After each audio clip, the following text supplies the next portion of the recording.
Assalamualaikum warahmatullahi wabarakatuh, and a pleasant morning to each and everyone, class. Okay, so how are you, class?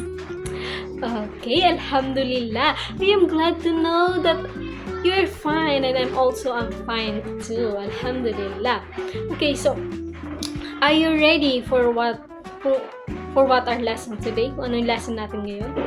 Okay, very good. So, before everything else, can you everyone stand up and may I call on Mr. Omar? Can you lead the prayer? Okay, let's go. Amin. Okay, thank you, Mr. Omar.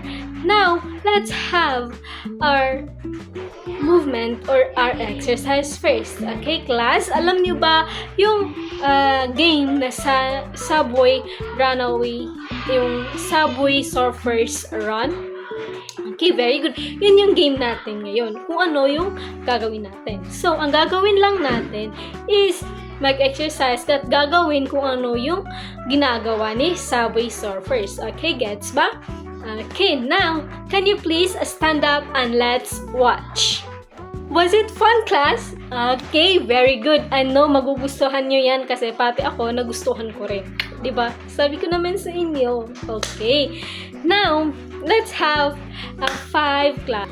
1, 2, 3, 4, 5. Very good. Before you take your seat, kindly look under your chair. Pulutin natin ang ating mga kalat at itapon ito sa basura. Nakakaintindihan ba tayo?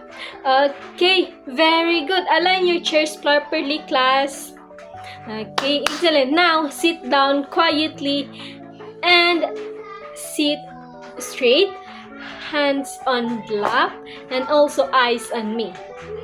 Gets ba? Okay, very good. Now, let's move on to our attendance. Okay, when I call your name, say your favorite color. For example, Binasing, blue ma'am. Ganon, diba? Okay, understand. Okay. Radia Muda, thank you. Amirol, Haji Latif, and Marzawan. Okay, no one is absent. Let's clap our hand. Nice. Okay, so, do we have an assignment? Okay, very good. Pass it forward, class. Okay, class. Can you still remember our classroom rules? Tingnan nga natin. Okay. What's our first rule, class? Yes, Nailia? Tama. Very good. Naalala pa. What were our second rule, class? Mahusay ang aking mga estudyante. Very good. Now, our third rule. Okay, tama. Listen attentively. And last rule is, we should listen to our teacher kapag nagsasalita tayo sa front. Very good. Let us first have a review. Okay, what was the 3 state of matters?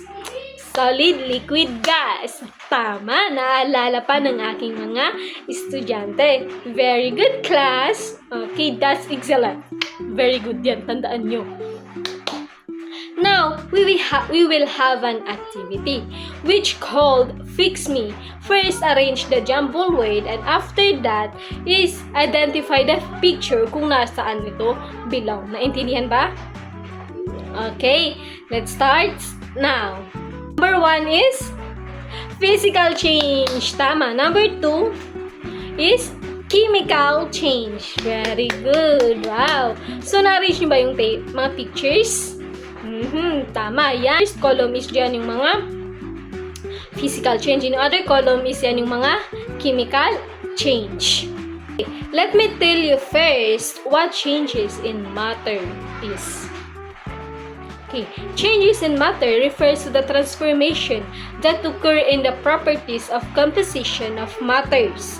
These changes can be physical or chemical change, gaya ng motivation natin. Very good.